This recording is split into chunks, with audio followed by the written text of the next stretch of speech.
Assalamualaikum warahmatullahi wabarakatuh.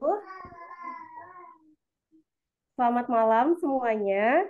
Perkenalkan, nama saya Rizky Midaria dari komunitas Tim Lab Indonesia yang pada kesempatan malam hari ini bertugas menjadi moderator. Namun sebelumnya saya mau ucapkan terima kasih kepada komunitas Tim Lab yang telah mengadakan acara tembikar ini, yaitu Temu Bincang Pakar, yang mana kita sudah mengadakan acara rutin tembikar ini tidak hanya dengan satu topik ini ya, tapi kita sudah mengadakan tembikar dengan beberapa topik sebelumnya. Nah, tentunya ini menjadi menjadi fasilitas bagi orang tua yang ingin mengupgrade ilmunya, bisa mengobrol langsung dengan pakarnya sehingga bisa kita aplikasikan dalam kehidupan sehari-hari. Namun sebelumnya saya mau bertanya dulu nih kepada para teman-teman semua, para mam semua yang pada malam hari ini sudah bergabung. Bagaimana kabarnya mam pada malam hari ini?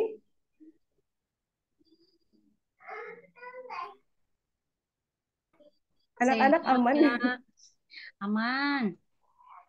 Alhamdulillah anak-anak aman ya. Dalam kesempatan kali ini, komunitas Tim Lab Indonesia berkolaborasi bersama Aku Suka Montessori yang akan dipandu oleh Uma Via Rizkiana. Namun sebelumnya ada beberapa informasi yang akan disampaikan di komunitas.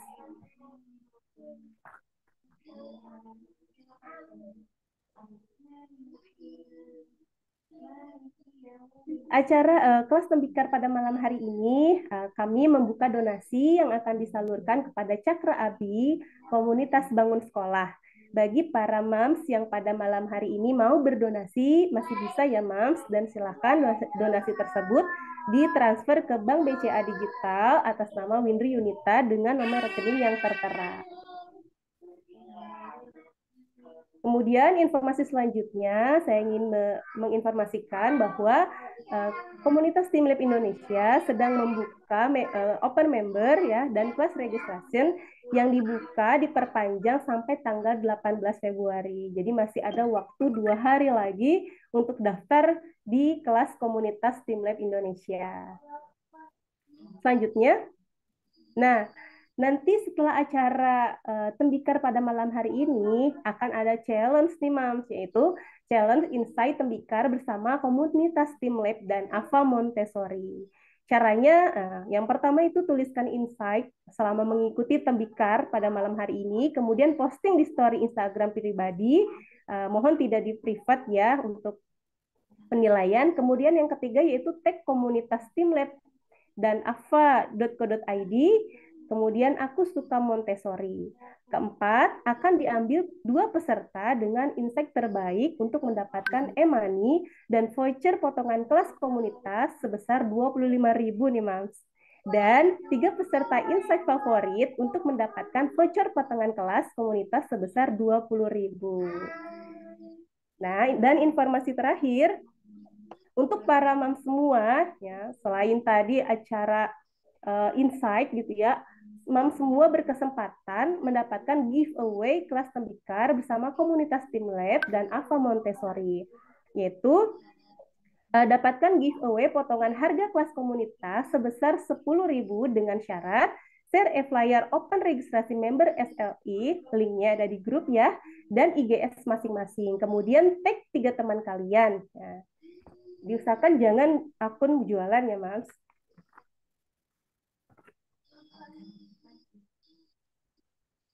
Nah, selanjutnya saya akan, sebelum kita masuk memperkenalkan narasumber, saya mau mengajak berdoa dulu kepada teman-teman semua menurut agama dan kepercayaannya masing-masing. Berdoa dimulai.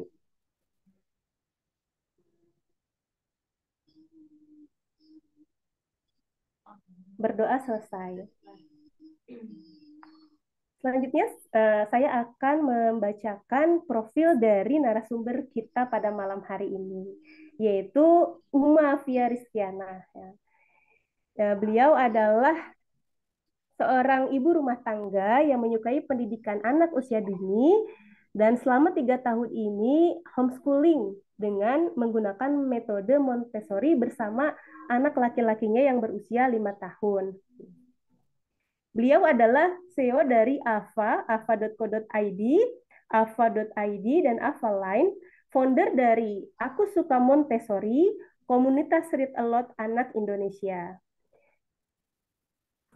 Kemudian beliau memiliki keahlian pola pengasuhan berdamai dengan inner child, parenting 0-6 tahun, Montessori 0-6 tahun, stimulasi anak 0-6 tahun, observasi tumbuh kembang anak, menata lingkungan Montessori, ide bermain 0-6 tahun tanpa printer. Berikut pendidikan formal yang ditempuh oleh Uma, yaitu pada tahun 2022 sampai 2023, beliau menempuh pendidikan diploma Montessori dari Montessori House of Asia Indonesia. Tahun 2009 sampai 2012, beliau adalah mahasiswa terbaik 2012 Universitas Islam Indonesia UII Yogyakarta. Masya Allah ya. Kemudian pendidikan non-formal yang ditempuh oleh Uma, yaitu pada tahun 2023, beliau menempuh pendidikan Certified Montessori Elementary Kandidat. Kemudian di tahun yang sama juga menempuh pendidikan Certified Movement Based Learning, Certified Rhythmic Movement Training International, Certified Public Speaking.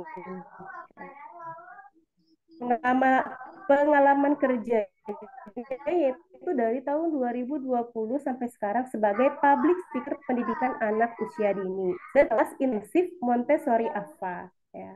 Demikian profil dari narasumber kita pada malam hari ini. Nah, sekarang kita panggil saja narasumber kita pada malam hari ini. Assalamualaikum warahmatullahi wabarakatuh, Ma. Bismillahirrahmanirrahim. Waalaikumsalam warahmatullahi wabarakatuh. Apakah suara saya aman, teman-teman Gimana semuanya? kabarnya, Uma? Kabarnya baik, alhamdulillah. Bagaimana dengan Ibu Rizky kabarnya? Aman, aman. Nah, saya persilahkan kepada Uma ya, karena sepertinya nih ibu-ibu di sini udah nggak sabar nih gitu ya. Apa sih kita tuh kan tajuk kita tuh anak mau masuk SD, apa saja yang perlu dipersiapkan orang tua gitu ya Uma ya. Kan anak yang mau SD gitu, tapi kenapa orang tua yang harus siap ya? Nah, nanti akan dipaparkan langsung materinya oleh Uma. Kepada Uma, waktu dan tempat saya persilahkan. Oke, terima kasih Bu Rizky. Mohon izin, apakah bisa saya jadikan co-host karena beberapa suara bocor. Saya perlu mengatur Zoom-nya dulu karena supaya belajarnya bisa lebih nyaman ya. Oh, sudah. Terima kasih ya. Mohon izin teman-teman semuanya, sementara waktu co-host selain co-host tidak bisa unmute sehingga saya atur terlebih dahulu ya supaya ketika saya menjelaskan bisa kondusif. Oke, sudah ya. Terima kasih. Langsung aja kayaknya ya, saya share screen dulu, langsung dulu ya. Sebentar.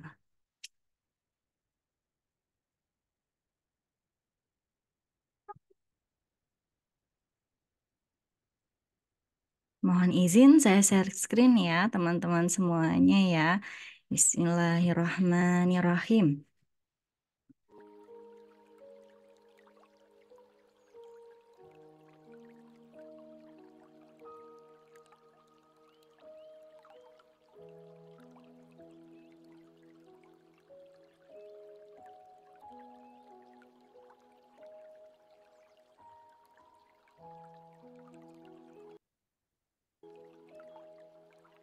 Oke.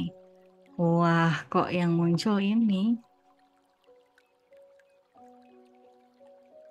Di teman-teman yang muncul layar apa ya? Boleh tuliskan melalui kolom chat ya, karena ini kok di saya muter-muter dan kursornya nggak bisa saya pencet.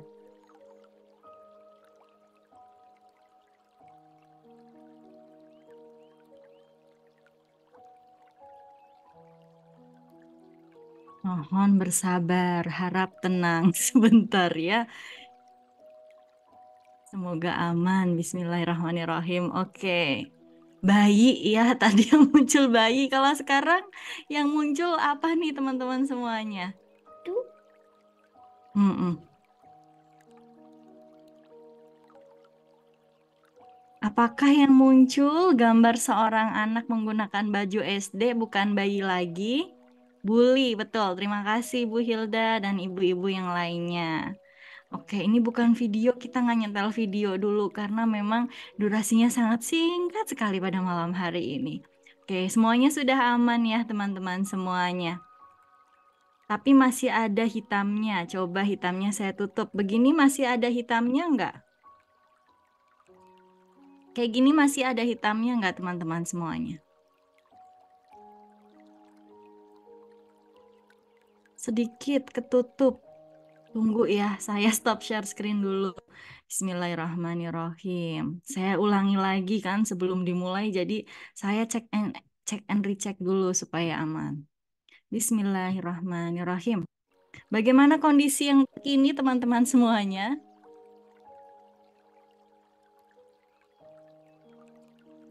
Nah, semoga bersahabat ya. Oh, kebablasan deh. Oke, kita mulai ya. Bismillahirrahmanirrahim. Sudah aman ya. Oke, kita mulai ya. Bismillahirrahmanirrahim. Teman-teman semuanya melihat apa yang ada di layar. Dibully, siswa kelas 6 SD ya, pindah ke SLB ternyata EQ-nya setara dengan anak 6 tahun. Apa yang teman-teman pikirkan dan apa yang teman-teman bayangkan? Tentu rasanya sedih sekali ya. Seperti ini keadaannya. Bahkan kalau kita lihat, wah, mohon maaf sebentar teman-teman semuanya, layar saya tiba-tiba mendadak hitam.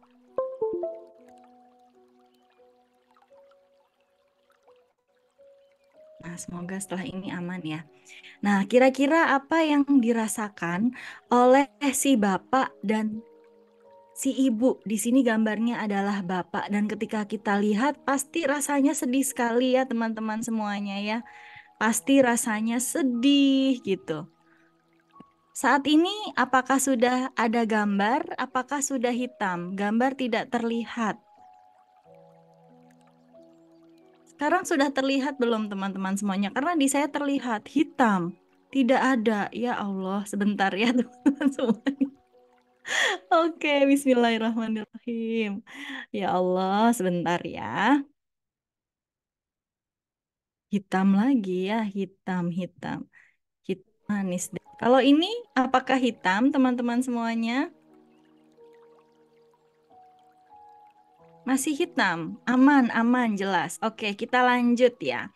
Ini adalah sebuah gambar ya, di mana gambarnya adalah seorang anak yang dibully ya. Siswa kelas 6 SD pindah ke SLB, ternyata IQ-nya setara dengan 6 tahun. Apa yang teman-teman rasakan ketika melihat apa yang ada di layar kaca ini? Udah masuk SD, udah kelas 6, ternyata IQ-nya setara dengan 6 tahun, akhirnya balik lagi ke bawah ya sekolahnya. Mungkin ke TK atau bahkan ke SD tapi ke kelas 1 ataupun kelas 2 ya. Jadi di sini teman-teman semuanya kasihan ya, sedih, sedih sekali, betul. Kasihan. Nah, dengan adanya ini, kita sebagai orang tua perlu belajar, perlu bijaksana dan perlu update ilmu ya, karena saya tegaskan di awal, anak masuk SD itu bukan patokannya adalah umur.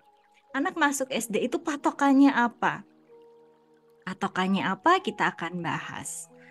Bahas di dalam sebuah webinar. Di sini saya berkolaborasi bersama-sama ya. Di sini anak mau masuk SD, apa aja yang perlu dipersiapkan, dan di sini lihatnya berdasarkan filosofi Montessori. Mohon maaf ada typo sedikit. Jikalau teman-teman ditanya nih sama orang, kira-kira anak masuk SD itu apa aja sih yang disiapkan? Boleh yuk sharing dulu di dalam kolom chat. Apa ya yang perlu disiapkan? Apakah hanya usianya aja? Udah deh usia 7 tahun, 6 tahun, ya udah daftarin aja SD gitu ya. Mental yang kayak gimana? Mental yang dia jadi anak yang kuat, pemberani, kemandirian yang kayak gimana? Gitu. Kesiapan yang kayak gimana? Gitu kan ya. Regulasi emosi yang seperti apa? Betul sekali, bukan hanya mentalnya anak, bukan hanya kemandirian anak. Jikalau kita membahas berdasarkan filosofi Montessori, bahasanya sangatlah dalam dan detail sekali. Bukan hanya melihat dari sisi anak, tetapi juga melihat bagaimana sisi orang tua dan juga lingkungan. Kita akan bahas bersama-sama ya. Kira-kira bagaimana semangatnya kalian pada malam hari ini dari angka 1 sampai angka 5? Boleh tuliskan di dalam kolom chat ya teman-teman semuanya, semangatnya berapa? Wow, terima kasih, semangatnya 5 ya. Oke, terima kasih, terima kasih. Tapi sebelumnya, perkenalkan saya Via Rizkiana. Ya, disapa dengan sapaan Uma, UMA ya. Jadi sebetulnya kalau mau sapa saya Ibu Via silahkan, kalau mau Uma, Uma aja. Kenapa? Karena sebetulnya Uma di sini adalah sapaan nama lain dari Via gitu, bukan Uma Ibu ataupun Uma Bunda ataupun Umi gitu teman-teman semuanya. Tadi terima kasih sudah dijelaskan oleh Ibu Rizky selaku moderator. Saya di sini adalah Montessori practitioner dan juga Montessori homeschool dan juga Montessori elementary certificate ya. Di mana saya penggiat pendidikan anak usia dini dan atas izin Allah saat ini saya juga seorang profesional hipnoterapis, baik itu hipnoparenting, hipno children dan apapun itu ya. Semoga nanti kita bisa sharing bersama-sama terkait banyak hal.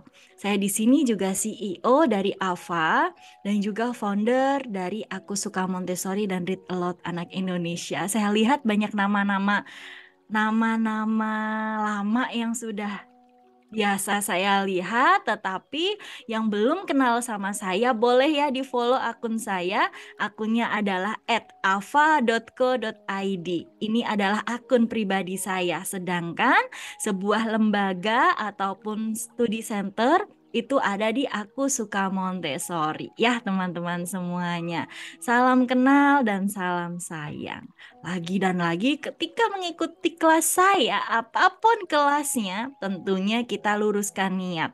Jadi setelah kelas ini niatkan kita ingin beribadah. Ya, kita semua ini lagi beribadah ya di penghujung hari Jumat. Jadi pahalanya insya Allah banyak sekali teman-teman semuanya. Bagi yang beragama Muslim ini adalah hari yang agung sekali teman-teman. Nah di sini ayo kita luruskan niat. Kita sama-sama berkumpul di sini. Ada 40 teman-teman. Tujuannya untuk apa? Tujuannya untuk satu, beribadah. Bukan untuk cari ilmu nantinya buat anakku seperti ini, tapi untuk aku mendapatkan pahala dari Allah, mendapatkan pertolongan dari Allah, mendapatkan petunjuk dari Allah. Dan saya disclaimer di awal bahwa kebaikan kelas-kelas yang saya isi itu datangnya dari Allah. Apabila ada salah murni datangnya dari saya. Apabila ada salah dan kekeliruan silahkan tegur saya dengan cara yang baik dan benar. Oke, sepakat ya teman-teman semuanya. Dan apakah sudah siap? Tentunya mau nggak mau harus siap. Ya, sekarang saya rasa teman-teman di sini udah semangat dan sudah siap. Sekarang saya mau tanya lagi sama teman-teman semuanya yang ada di sini. Berapa usia anak teman-teman saat ini? Ya, boleh sekali tuliskan di dalam kolom chat usianya berapa ya. Anak saya usianya 5 tahun. 9 bulan saat ini teman-teman semuanya. Wah, ada ya yang mirip-mirip nih sama anak saya. Ada yang 4,5 tahun. Rata-rata anaknya berusia 3 tahun ke atas. Ya, apakah ada yang bayi? 5 tahun 7 bulan, 5 tahun 8 bulan. Ya, 6 tahun ya. Karena kita penasaran. Sebetulnya bagaimana kesiapan seorang anak untuk masuk SD, bener nggak? Jadi itu sangat beragam sekali. Oh Gani siap, Masya Allah. Anak saya jawab katanya sudah siap masuk SD dan dia udah penasaran. Aku tuh pengen SD Uma katanya gitu. Ya, oke. Jadi teman-teman semuanya ada juga yang anaknya masih berusia 2 tahun, 3 tahun tidak apa-apa. Ya, sekarang pun saya tanya lagi sama teman-teman semuanya. Saya pikir teman-teman di sini sudah banyak yang familiar, bahkan mungkin hatam dengan apa tentang Montessori. Tapi yang belum tahu nggak apa-apa, kita belajar sama-sama. Adanya belum tahu, kita belajar jadi tahu gitu kan. Nah, sekarang apa yang teman-teman fahami atau pikirkan atau kalian bayangkan tentang adanya Montessori? Oke.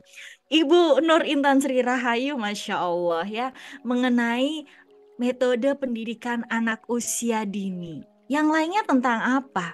Kalau saya pribadi dulu taunya Montessori itu adalah sebuah metode yang di dalamnya itu banyak mainan-mainan yang warnanya kayak kayu gitu. Pokoknya nggak warna-warni, warnanya mainannya itu banyak dari kayu. Apakah ada yang sama-sama saya? Gitu.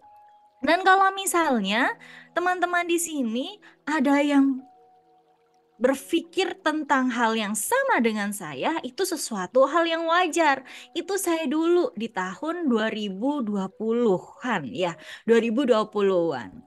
Di mana saya berpikir bahwa Montessori itu kan yang tuang menuang pakai makanan itu ya, itu kan mubazir, itu perilaku yang nggak baik.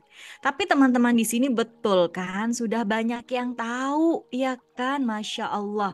Ada yang bercerita tentang Montessori itu ya follow the child ya. Ada yang tentang apa lagi mengikut metode belajar sesuai kemampuan dan minatnya anak. Ada yang metode parenting yang berfokus pada anak ya. Oke, ada yang taunya pakai mainan kayu. Pokoknya mainan kayu gitu ya teman-teman semuanya. Padahal kalau kita mau belajar Montessori itu lebih dari sekedar itu. Ada salah satu ya teman dari member Aku Suka Montessori yang sudah mengikuti kelas intensif yang diadakan oleh Alfa yaitu Ibu Marwa mengatakan Montessori is a lifestyle ya. Kita sepakat menjadikan Montessori is a lifestyle di dalam member Aku Suka Montessori. Baik kalian punya aparatus atau enggak, kita semuanya bisa menerapkan adanya Montessori ya teman-teman semuanya. Terus sekarang kita harus paham nih bahwa Montessori itu sebetulnya ya lebih dari sekedar kemandirian, lebih dari sekedar namanya follow the child, lebih dari sekedar mengikuti minat anak, lebih dari sekedar itu. Tapi sebelumnya kita kan bercerita dulu nih karena udah bawa-bawa filosofi Montessori, makanya kita harus belajar dan kenalan lagi sama Dr. Maria Montessori. Beliau ini adalah ya seseorang yang telah mengembangkan metode pendidikan ya. Beliau adalah dokter pertama dari Italia. Dokter pertama dari Italia, dan Montessori ini dikembangkan pada awal tahun 1900-an. Ada yang udah lahir belum di sini? Ya, beliau ini adalah seorang perempuan dokter pertama di Italia.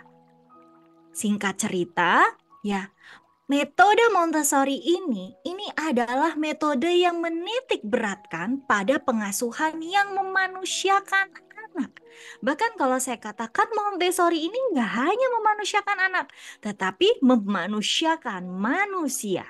Bukan hanya sekedar memanusiakan anak dengan konsep respect each other, di mana kita perlu menghargai, menghormati, bahkan kita perlu saling menyayangi sesama manusia, bahkan bukan hanya sesama manusia, tetapi juga pada hewan, pada tumbuhan, dan lain sebagainya. Di sini, metode Montessori itu membantu anak untuk mencapai potensinya di dalam kehidupan. Bukan hanya kemandirian, bukan hanya follow the child, bukan hanya tentang kedisiplinan. Tetapi Montessori ini membantu anak untuk mencapai potensinya di dalam sebuah kehidupan. Jadi, tujuannya jikalau teman-teman sudah belajar, jawabannya adalah sebuah metode yang membantu anak-anak nantinya bisa beradaptasi dengan lingkungannya. Bukan hanya tentang kemandirian dan kedisiplinan. Jadi, di sini ada saling menyayangi, saling menghormati, saling mengasihi, cinta kasih, cinta damai, dan lain sebagainya. Dan juga yang sudah dan sering kita gaung-gaungkan, membangun kemandirian dan keaktifan anak dengan konsep pembelajaran secara langsung, hands-on learning. Jadi kalau misalnya kita bilang Montessori itu aparatus, ya benar kok. Karena memang salah satunya itu konsep pembelajarannya hands-on learning, tapi nggak melulu itu. Ada aparatus dari kayu, tapi orang dewasanya nggak bisa pakai. Percuma. Ada aparatus, orang dewasanya bisa pakai, tapi orang dewasanya ini nggak bisa memanusiakan anak manusia, ngomel terus, berekspektasi terus, nggak bisa. Jadinya inilah Montessori. Saya katakan Montessori is a lifestyle, sebuah gaya hidup. Jadi kalau misalnya ada orang bilang menerapkan metode Montessori, tapi gaya hidupnya masih sombong, masih angkuh, ya, ini berarti belum memahami kaidah dari filosofi Montessori di dalamnya. Ini dia yang suka saya katakan bahwa Montessori adalah gaya hidup. Montessori adalah gaya hidup, tidak sekedar mainan sensori. Montessori adalah gaya hidup, tidak sekedar follow the child, ya. Di dalamnya ada rasa bahagia orang dewasa yang mendampingi anak. Ada sebuah senyuman, ada sebuah energi positif, senang belajar, penuh kasih sayang, penuh semangat dan sabar. Tetapi untuk kita bisa sabar, bisa memiliki energi positif, senang belajar, ya, si anaknya nanti seperti itu butuh proses yang sangat panjang karena semuanya tidaklah instan, ya teman-teman semuanya. Terus kalau misalnya apa sih kesiapan anak kalau misalnya mau masuk SD melihat dari filosofi Montessori? Oke, ini sudah saya lingkarin teman-teman semuanya. Di dalam Montessori ada yang namanya Four Plan of Development, ya. Maria Montessori itu membuatkan sebuah bagan yang sangat menarik, ya. Di mana di sini nih ada tulisannya physical and psychological independence. Betul. Di mana untuk membantu anak mandiri, fokus, anak-anak yang memiliki fisik yang siap nantinya untuk bisa masuk ke jenjang berikutnya, teman-teman. Betul sekali. Tapi kalau misalnya kita ditanya apakah sekedar anak-anak bisa mandiri? Kemandirian di sini setelah saya baca dan saya renungkan, ternyata kemandirian di sini itu adalah sebuah kemandirian di mana anak-anak bisa menyelesaikan problematika di dalam kehidupannya. Bukan sekedar anak bisa makan sendiri, bukan sekedar anak bisa mandi sendiri, bukan hanya sekedar anak bisa buka tutup kancing sendiri. Mandiri di sini adalah anak-anak yang bisa menyelesaikan permasalahannya sendiri. Sebagai contoh, ada air tumpah, dia tahu ngambil tisu atau lap, nanti dilap. Ya, dimana jikalau melihat dari sini berarti ada sebuah sensitif period yang harus dimatangkan, dioptimalkan, ya bukan dituntaskan sebetulnya, tapi dimatangkan dan dioptimalkan. Ada movement, language, order, sense, smell object, dan concrete experience, ya fokus on self. Jadi kalau misalnya di sini kita mohon izin ya teman-teman semuanya, saya merespon anak saya terlebih dahulu.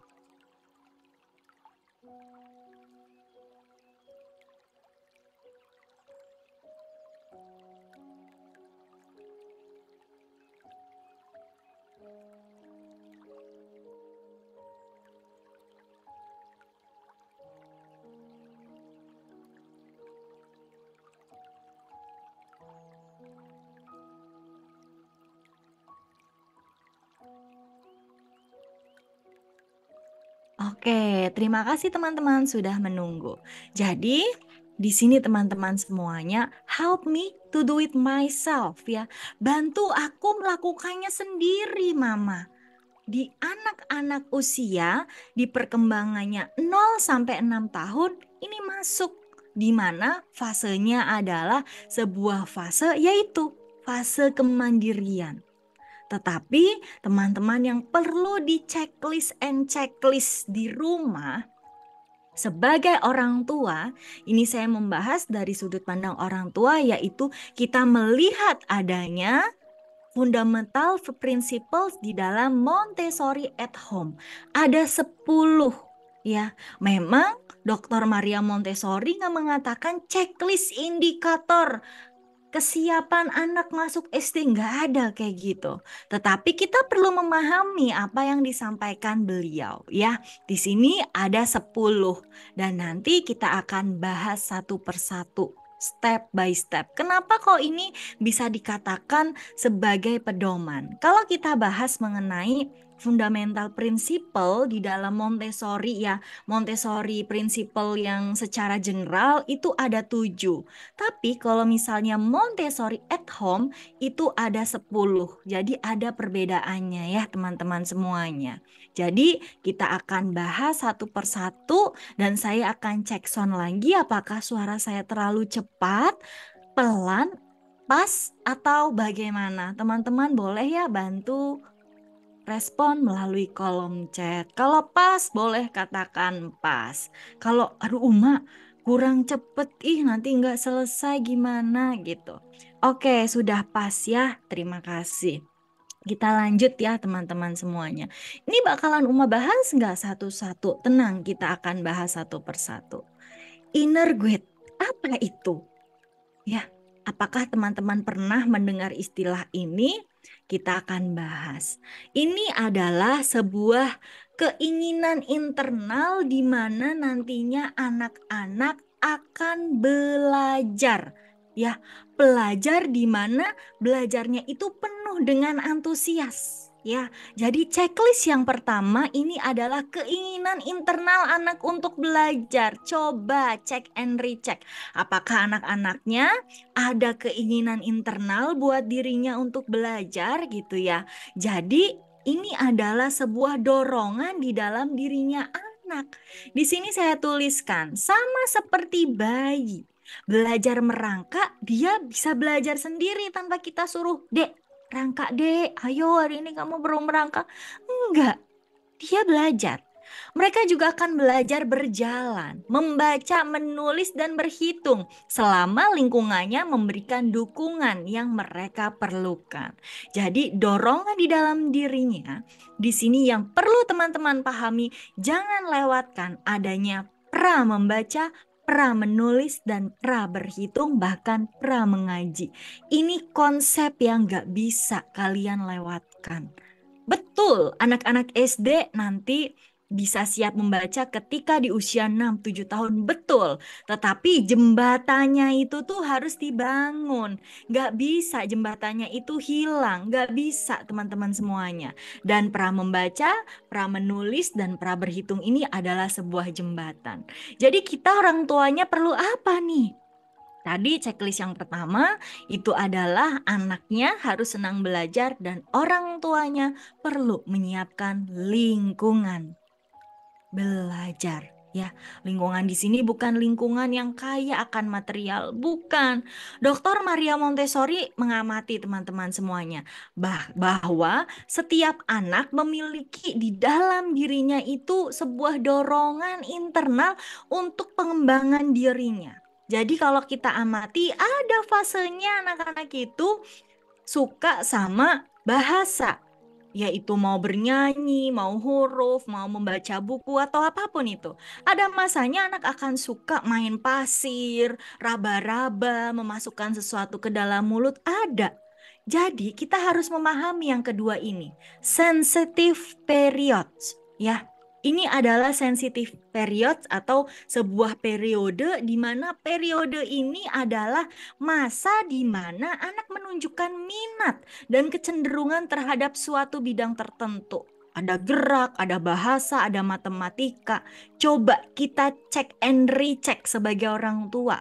Apakah sudah melewatkan fase ini atau kita sudah memberikan step by step sebuah fase-fase ini.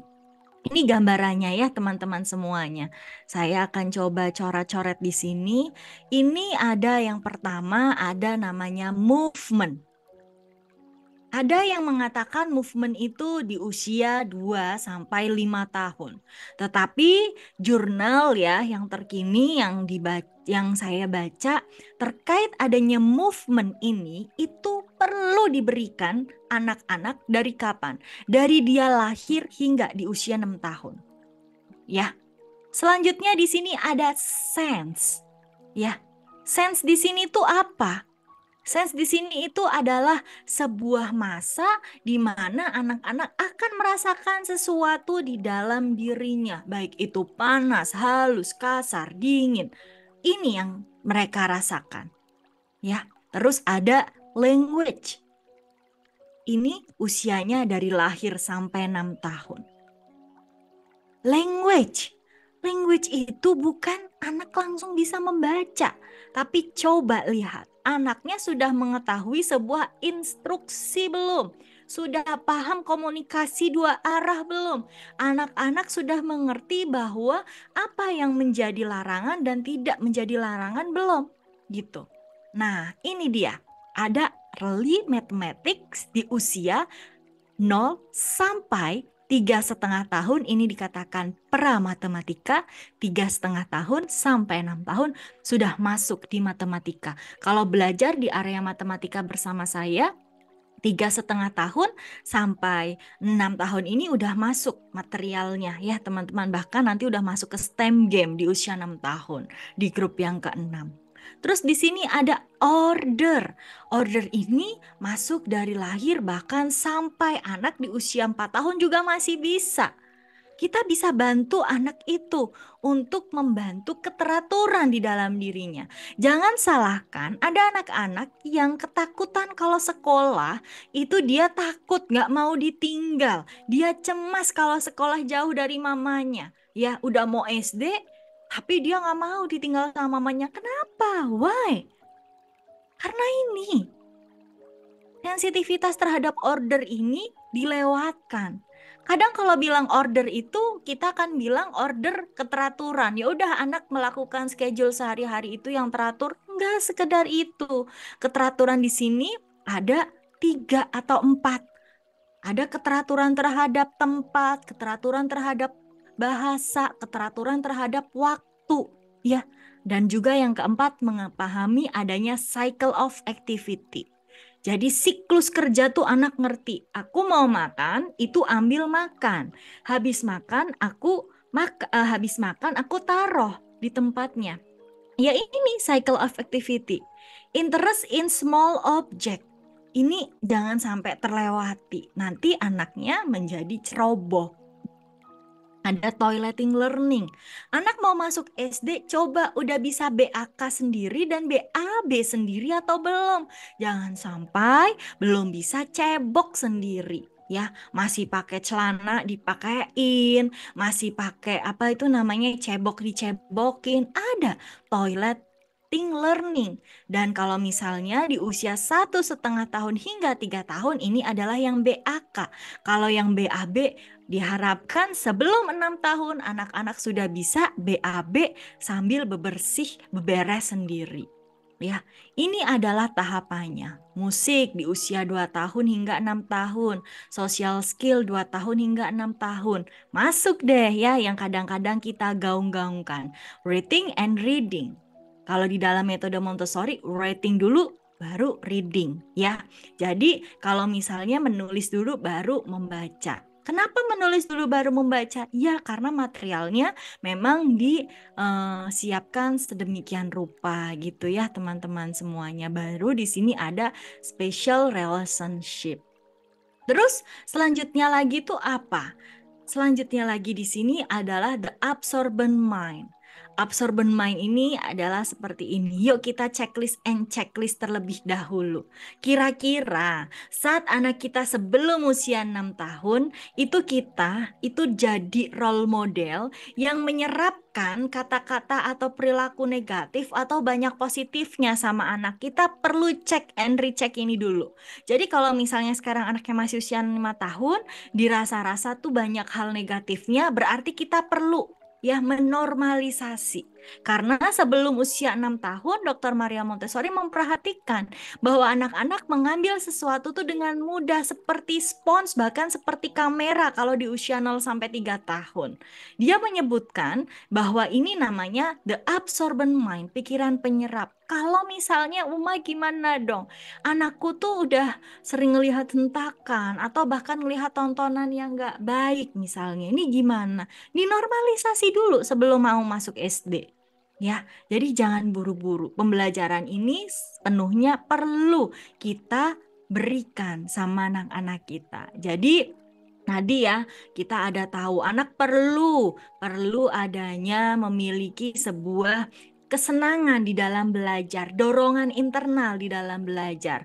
Yang kedua adanya anak-anak tidak melewatkan atau kita sebagai orang dewasa mengoptimalkan adanya sensitif period di setiap fase-fasenya. Yang ketiga adalah ini dia, kita perlu menormalisasi pikiran anak apabila ada sesuatu yang tidak menyenangkan. Ya, karena ini sangat penting. Dan lagi ada the prepared adults. Ya, prepared adult di sini tuh bukan menyiapkan lingkungan lagi, tapi kalau mau masuk SD, kita siapkan dananya. Saya sarankan untuk pendidikan anak jangan asal menyekolahkan. SD itu sangat dekat dengan bullying. Jadi kalau bisa kita melihat dulu bagaimana sekolahnya. Jangan hanya mengandalkan sebuah sekolah gratis tapi mengorbankan adanya mentalnya anak-anak kita. Bagaimana rasanya? Pikiran penyerapnya masih didoktrin tontonan-tontonan yang tidak baik misalnya ya, yang hayalan-hayalan semuanya. Giliran masuk SD dibully sama teman-temannya. Bagaimana? Apa yang terjadi di sini? Orang dewasa perlu dipersiapkan. Orang dewasa perlu belajar. Orang dewasa perlu berlatih. Ya, berlatih apa? Berlatih mengobservasi. Ya, untuk membantu kehidupan anak-anak kita. Jadi di sini kita harus menyiapkan diri kita terlebih dahulu secara finansial, secara mental, dan juga secara lahir dan batin gitu ya teman-teman semuanya. Sedikit cerita bahwa ada teman saya, dia mencoba untuk mencekolahkan anaknya di usia 6 tahun di sekolah SD. Saat saya observasi, anaknya belum siap buat masuk SD, teman-teman semuanya. Gak bisa anaknya masuk SD karena koneksi sama orang tuanya gak punya. Setelah masuk SD, apa yang terjadi? Di sekolah suka naik-naik kursi, naik-naik meja, teriak-teriak, dan lain sebagainya. Jadi ini sesuatu yang sangat amat membuat kita sedih sekali. Jadi di sini yuk kita observasi lagi.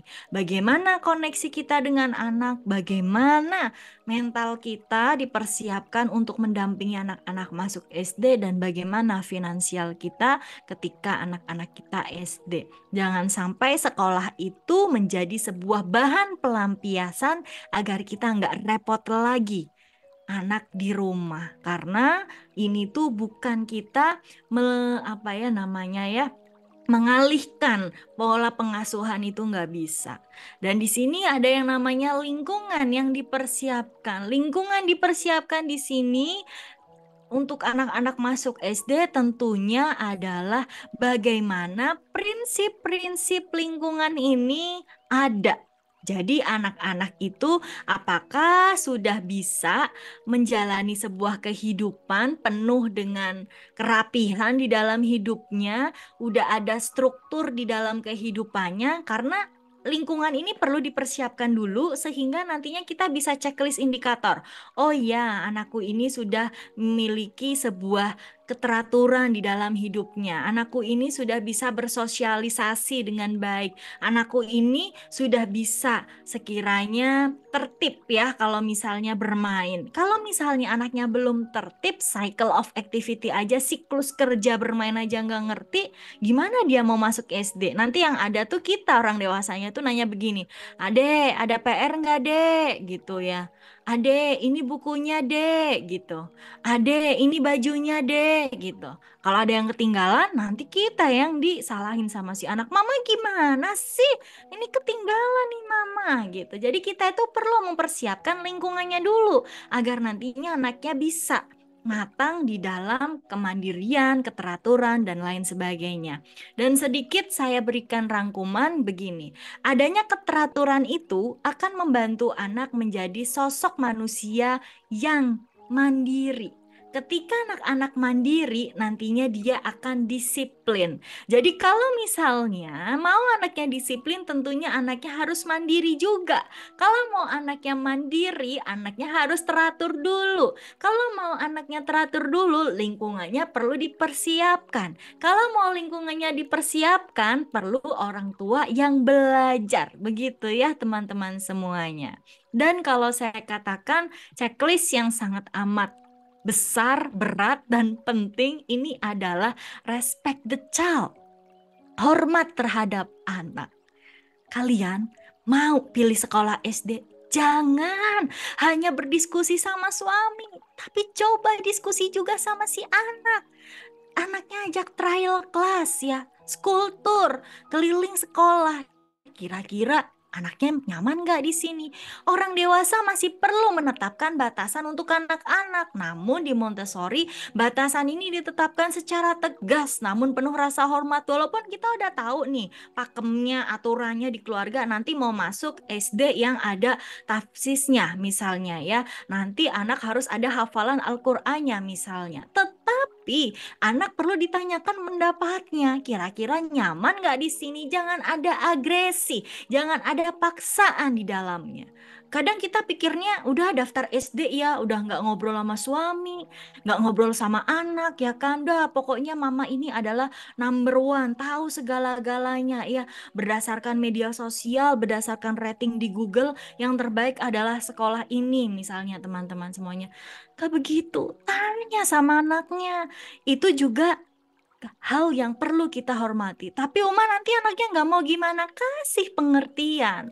Menghormati seorang anak berarti dengan sengaja bertindak mendorong perkembangan dan pembelajarannya anak. Sebagai contoh, dua sekolah bagus A dan B.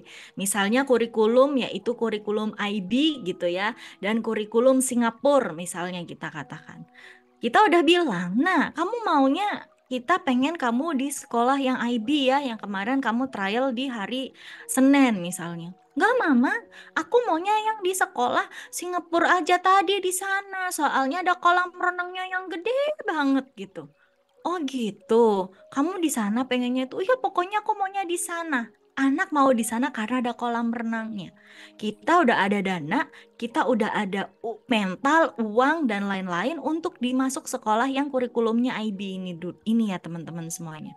Terus apakah kita udahlah anak minta di Singapura ya udah kita kurikulum Singapura aja di sana? Nggak bisa, kita harus tetap berkomunikasi sama anak, kita diskusi sama anak. Coba apa bisa Uma, anak usia 6 tahun, 7 tahun diajak ngobrol? Nah ini dia yang saya katakan, respect the child ini sesuatu yang susah, sesuatu yang sulit. Memanusiakan anak yang juga punya pikiran dan nalar.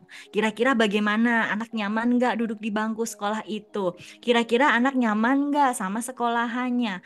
Kita perlu melihat ini ya teman-teman semuanya. Tidak ada agresi dan tidak ada paksaan di dalamnya. Observe and follow the child. Apa ini maksudnya? Kita harus mengobservasi anak. Kita mengobservasi dan anak pun bisa mengobservasi. Maksudnya apa?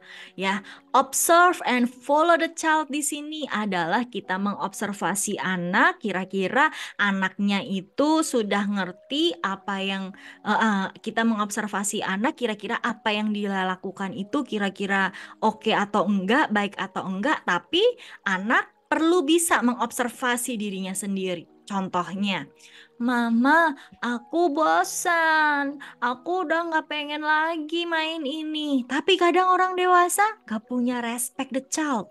Yang ada, bosan apa sih? Ini udah nonton aja nih biar nggak bosan. Dialihkan pikirannya. Padahal saat itu anak sedang mengobservasi dirinya. Mama, aku bosan. Mama, aku nggak pengen di sini, Mama. Nah, ini harus ada kolaborasi ya, observasi antara orang dewasa dan juga si anak. Kadang-kadang orang tua tuh mikirnya ini tuh yang terbaik buat anak gitu kan. Padahal anak duduk di bangku itu nggak nyaman karena mungkin ruangannya terlalu kecil, sedangkan anaknya terlalu banyak. Dan anaknya ada refleks yang belum matang di moronya. Kalau ngelihat sesuatu yang sumpek itu dia derdek takut, dia nervous. Dan FPR-nya itu belum matang juga. Waduh, nanti anaknya itu jadi nervous, pokoknya senervous-nervousnya, keringet dingin, gak mau sekolah, ditambah lagi orang dewasanya nggak paham keteraturannya. Yang ada anak akan dicap apa, dilabelin apa? Ih, kamu kok ya malas sekolah ya, kamu cemen nggak mau ditinggal-tinggal. Padahal bukan itu yang terjadi, ada di dalam dirinya si anak yang perlu diberikan pertolongan. Nah, ini yang tadi kata teman-teman banyak katakan, ada independence di dalamnya. Hal ini tidak berarti anak terburu-buru jadi dewasa, ya. Bukan berarti anak usia 3 tahun mau nggak mau harus makan sendiri sampai kelar, nggak bisa. Independence ini step by step yang saya katakan tadi. Mau anak disiplin, anak harus mandiri dulu. Mau anak mandiri dulu, anak harus teratur dulu. Mau anak teratur dulu, lingkungannya dipersiapkan dulu. Nggak bisa teman-teman cuma nyuruh anak bikin schedule planning di namanya di tembok, ditempel-tempel, tapi lingkungannya acak adul, berantakan. Mama papanya berantakan sekali kehidupannya. Mau makan jam berapa, mau tidur jam berapa, nggak teratur. Dan di sini saling bertautan satu sama lainnya. Ya teman-teman semuanya, anak-anak secara bawaan itu sudah terprogram untuk lebih banyak belajar. Jadi kalau misalnya anak-anak malas belajar itu karena apa? Karena kita menjadi penghadang terbesar untuk anak-anak kita sendiri. Kita nggak belajar, kita nggak menyiapkan lingkungan yang tepat. Jadi kalau misalnya kita pengen anaknya mau belajar dengan penuh semangat, ya kita harus step by step dari yang paling dasar. Setidaknya terima kasih buat teman-teman di sini sudah mau belajar, itu tandanya kalian sudah satu langkah terdepan, sudah mau menyiapkan diri hingga nantinya menyiapkan lingkungan, membantu anak-anaknya lebih mandiri. Nah, di sini ada hands-on learning, sensorial learning. Apa ini maksudnya ya? Sensorial learning di sini adalah sebuah pembelajaran yang sangat amat penting. Ini kaitannya ternyata ada kaitan dan hubungannya dengan piramida of learning. Kenapa kok kalau di dalam metode Montessori itu materialnya kayu, berat, semuanya perlu diraba? Kita lihat di sini. Yang paling mendasar yang perlu distimulasi itu adalah vestibular, taktil, dan juga proprioception. Di mana taktil ini ya anak meraba, memegang, merasakan berat ringan, kasar halus. Vestibular ini anak bergerak, membopong alatnya, melompat, dan lain sebagainya. Proprioception ini di mana anak menggenggam, anak mencoba ya mempraktekkan material-materialnya. Ini yang paling mendasar. Dr. Maria Montessori mengatakan bahwa kecerdasan anak dapat berkembang ya. The child intelligence can develop ya to a certain level without the help of the hand. Jadi kecerdasan anak dapat berkembang sampai tingkat tertentu tanpa bantuan tangan. Nantinya itu tanpa bantuan tangan. Namun, ya, but if it develops with his hand. Namun, jika berkembang dengan tangannya, maka tingkat yang dicapainya akan semakin tinggi. Jadi akan lebih optimal. Dan di sini dikatakan juga bahwa ya, then the level it reached in higher and the child's character is stronger. Jadi kalau misalnya karakternya akan semakin kuat, nggak hanya intelijensinya atau kecerdasannya ini yang optimal teman-teman semuanya. Jadi kira-kira saat ini yuk kita observasi lagi di bahasan mengenai hands-on learning. Jadi teman-teman perlu ya checklist indikator ini. Yang 8, kurang satu lagi interoception.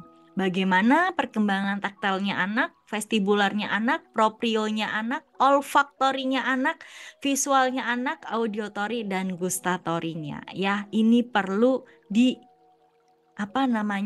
perlu dipelajari. Kira-kira apabila teman-teman di sini ada yang mengikuti kelas saya terkait adanya sensorial ya, kelas intensif sensorial, ini saya bahas ya, bagaimana step by step-nya.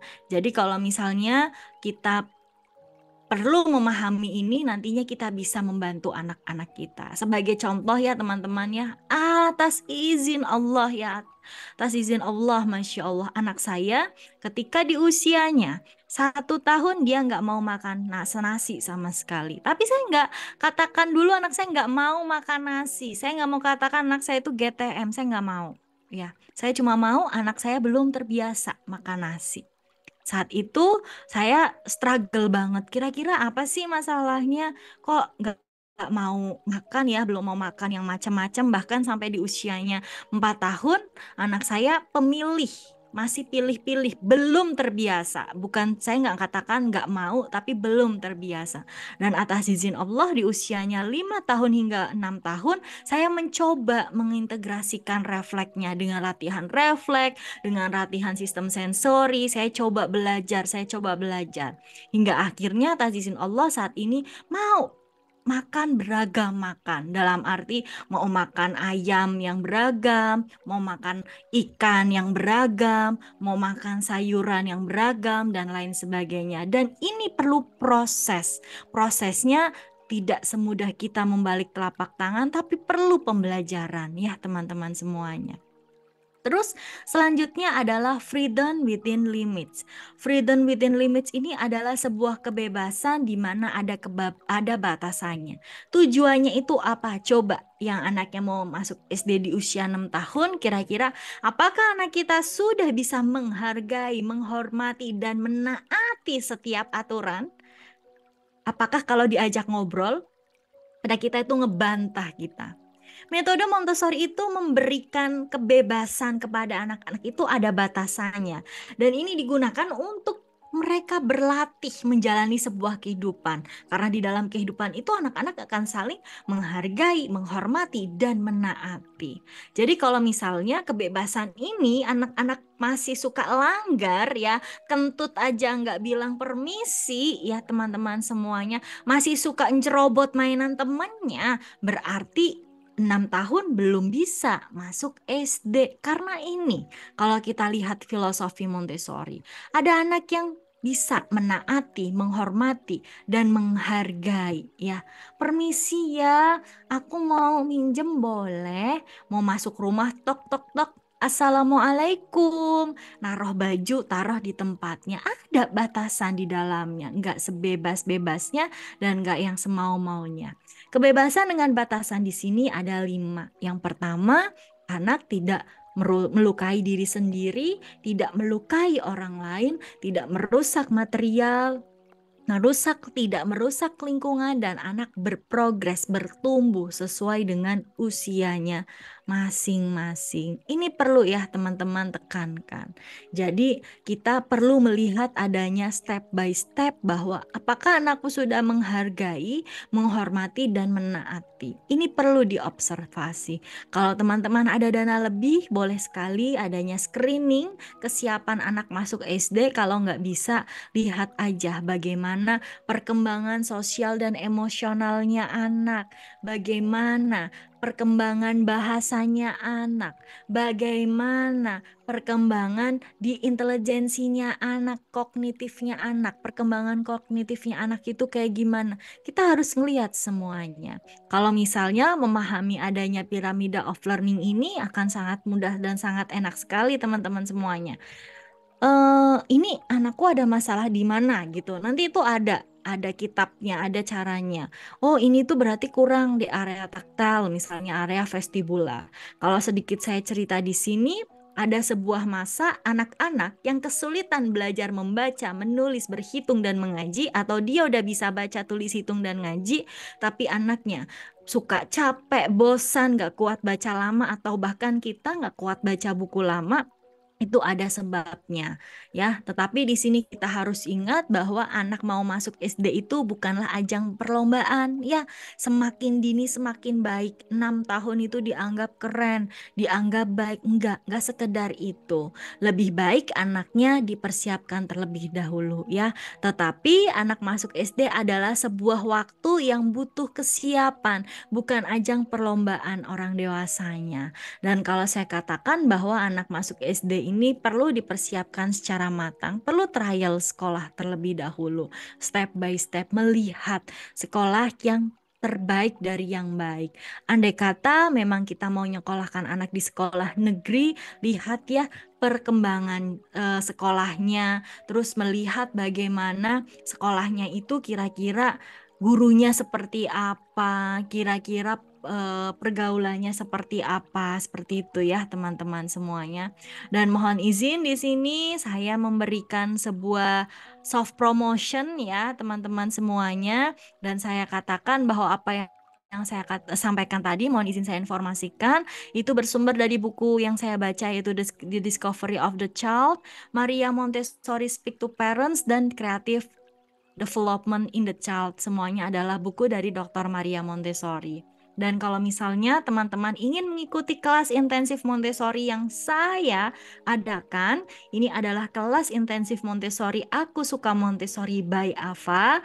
Pengajarnya atau narasumbernya adalah full saya, di mana semuanya ini ada 10 area. Dan mohon izin saya membukakan pintu untuk suami saya sebentar ya teman-teman semuanya.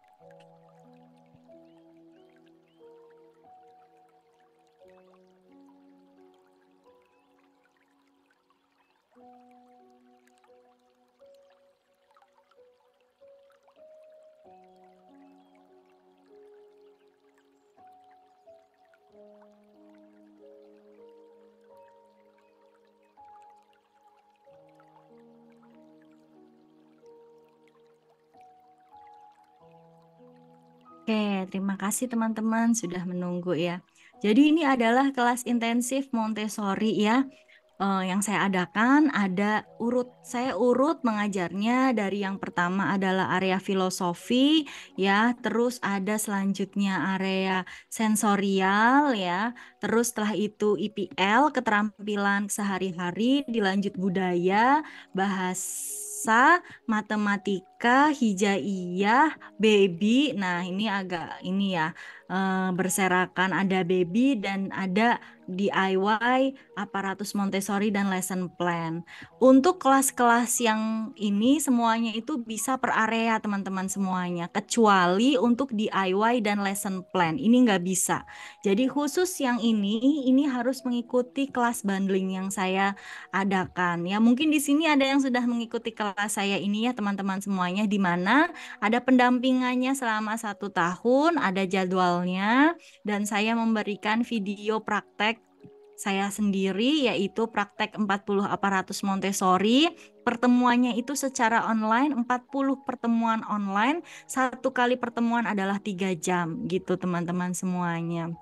Dan nanti akan masuk ke dalam member Aku Suka Montessori, di mana di member Aku Suka Montessori insya Allah kami berdayakan gitu. Kalau misalnya mau mengikuti sekarang, teman-teman bisa daftar di bundling itu adalah 1.200.000. Kalau misalnya mau ngikutin kelas intensif refleks saya, insya Allah diadakannya setelah Idul Fitri ya, itu 120, dan untuk kelas intensif hipnoterapi itu di 120 juga. Jadi silahkan kalau misalnya teman-teman mau daftar bisa menghubungi Miss Hera. Tapi apakah kelas UMA ini sangat mahal atau enggak? Teman-teman boleh tanya sama sesama orang tua atau sesama pengajar, kira-kira ini mahal atau murah?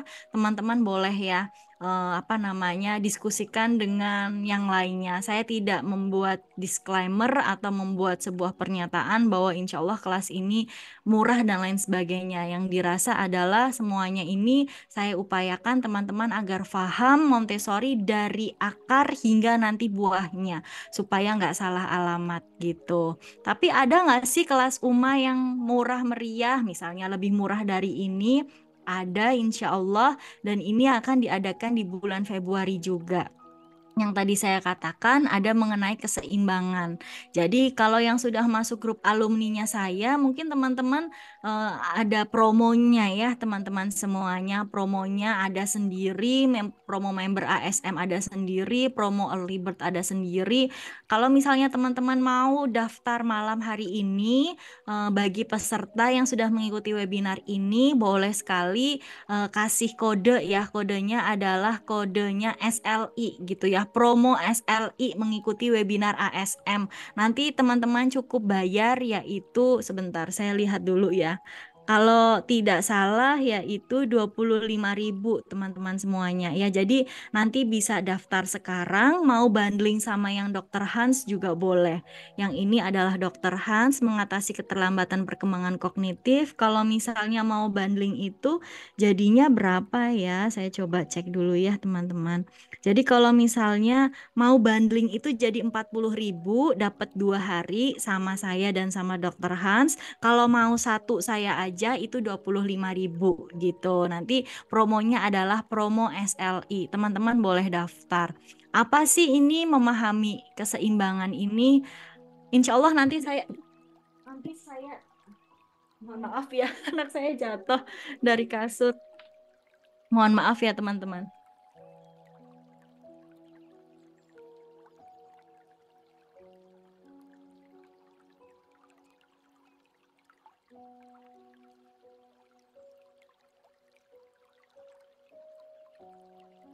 Oke, terima kasih teman-teman sudah menunggu ya. Banyak iklannya ya, karena memang saya seorang ibu rumah tangga profesional sehingga seperti ini. Ya, jadi silahkan ya jikalau ingin bergabung dan terima kasih atas perhatiannya. Saya ucapkan sangat amat terima kasih sudah bergabung dan belajar sama-sama saya di webinar pada malam hari ini. Semua baik kebaikan datangnya dari Allah.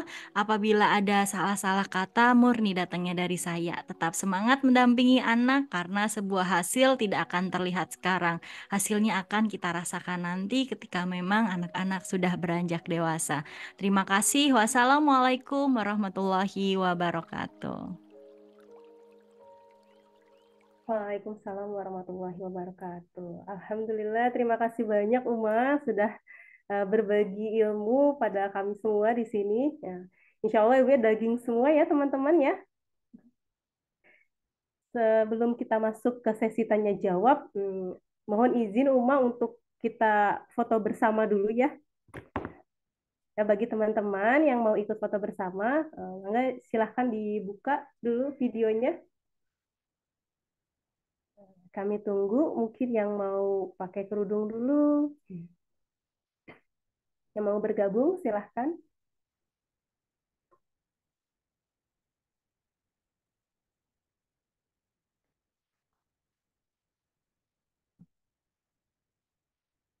Ya, siap ya semuanya ya. Ya. Satu, dua, tiga.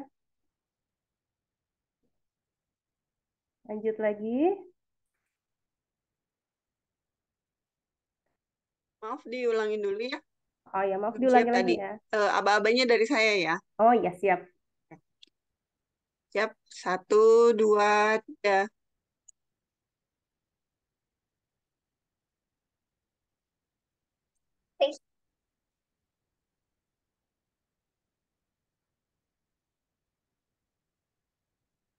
Lagi, Mbak Sari. Ya, slide berikutnya.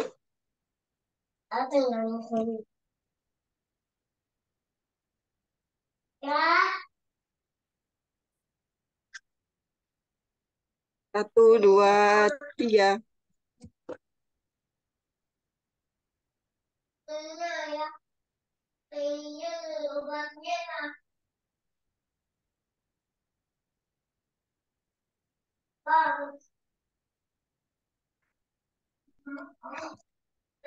Masih ada slide selanjutnya?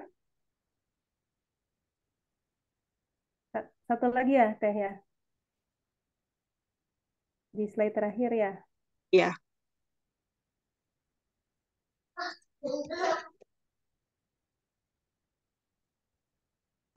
Ayah.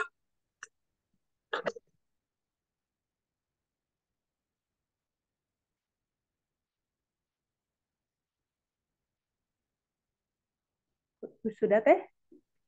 Ya, sudah.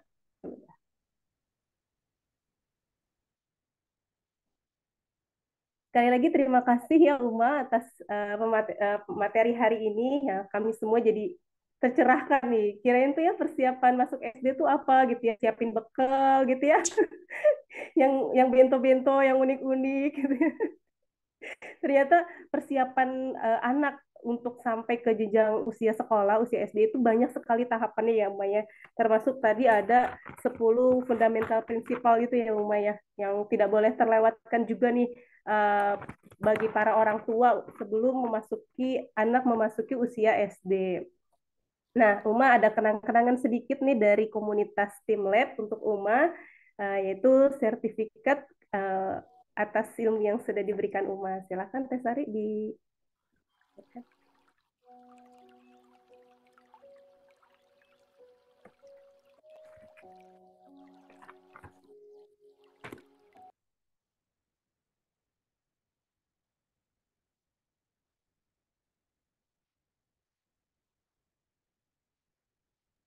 Sudah terlihat? Sudah Teh. Sertifikat apresiasi diberikan kepada Tia Rizkyana sebagai narasumber di kegiatan Tembikar anak mau masuk SD, apa saja yang perlu dipersiapkan orang tua berdasarkan filosofi Montessori bersama komunitas Tim Lab Indonesia pada hari Jumat 16 Februari 2024. Selanjutnya, sebelum kita masuk lagi nih ke sesi tanya jawab, saya ingin mengingatkan kembali bagi teman-teman yang ingin berdonasi pada acara Tembikar pada malam hari ini, kami masih open donasi ya, karena donasi ini akan diserahkan. Slide-nya teh, sorry. Donasi ini akan diserahkan kepada Cakra Abi, Komunitas Bangun Sekolah ya. Silakan para teman semua yang malam hari ini mau berdonasi, langsung saja ditransfer pada rekening yang tertera. Dan satu lagi mengingatkan bahwa komunitas Tim Lab Indonesia sedang membuka pendaftaran member baru yang akan berakhir pada tanggal 18 Februari. Jadi masih ada waktu 2 hari lagi untuk ikut bersama kami, gabung di komunitas kami, karena komunitas kami yang tahun ini gitu ya memiliki wajah baru yang bukan cuma sekadar uh, uh, apa ya di grup Telegram kemudian menyimak chatan para member gitu ya, tapi kita mengadakan kelas yang lebih intensif, yaitu anak-anak nanti akan mendapatkan modul pembelajaran dan kelas-kelas yang difasilitasi oleh komunitas Tim Lab Indonesia, diantaranya termasuk kelas digital, kelas profesi gitu ya. Maka jangan sampai ketinggalan nih para mam semua untuk gabung bersama kami di komunitas Tim Lab Indonesia. Selanjutnya, setelah mengikuti acara Tembikar, kami juga akan mengadakan Challenge Insight Tembikar bersama komunitas Tim Lab dan Ava Montessori. Caranya gampang nih, Mams.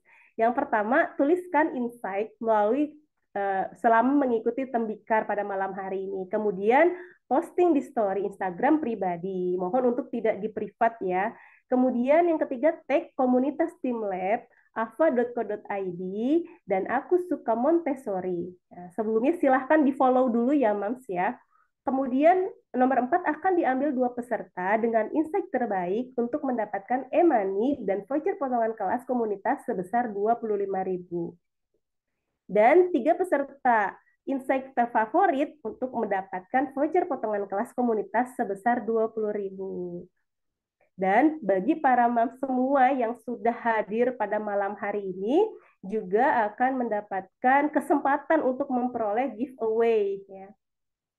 Untuk mendapatkan kesempatan giveaway kelas Tembikar bersama komunitas dan Ava Montessori, yaitu sebesar 10.000 dengan syarat share e-flyer open registrasi member SLI, linknya nanti ada di grup ya, dan di IGS masing-masing. Kemudian tag 3 teman kalian. Nah, ya, itu syarat untuk mendapatkan giveaway untuk seluruh peserta yang ada di sini.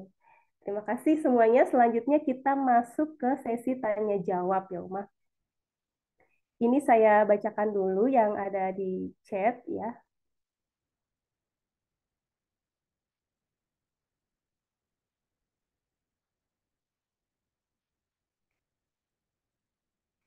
Saya mulai dari yang paling atas nih, Uma. Nama dari Farida, domisili Kalimantan Tengah. Pertanyaannya, Assalamualaikum Uma. Izin bertanya, apa kelebihan dan kekurangan sekolah homeschooling online SD untuk anak?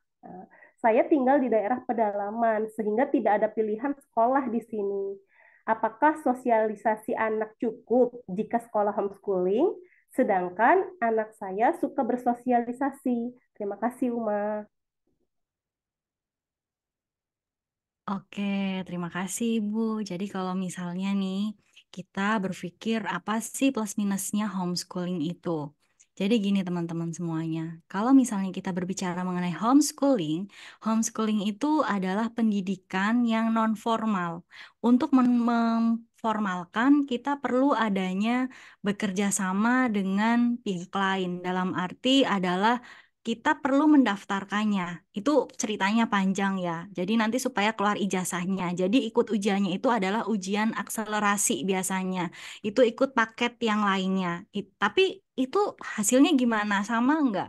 Sama aja teman-teman semuanya. Hanya saja misalkan gini, kita sebagai orang tua belum bisa membuat kurikulum pribadi, maka biasanya kita ngikut nih sama sebuah lembaga homeschooling. Padahal homeschooling itu bukan lembaga ya. Homeschooling itu adalah sebuah pendidikan non formal dan biasanya dilembagakan oleh lembaga. Dan itu lembaganya itu misalnya kayak saya, terus Kak Rizky, terus Teteh sama siapa aja yang ada di sini tuh berkumpul, yuk kita bikin kurikulum, yuk kita bikin pengajarnya siapa, misalnya itu bisa jadi lembaga. Tapi nanti ya sama aja, kayak misalnya kita mau homeschool sendiri. Terus itu plus minusnya apa? Plus minusnya sebetulnya kalau kita ikut lembaga itu kita sama-sama bayar per bulan sama kita sekolah. Hanya saja kalau homeschooling ikut sebuah lembaga, misalnya saya nggak nyebutin lembaga mana aja ya, misal lembaga X misalnya.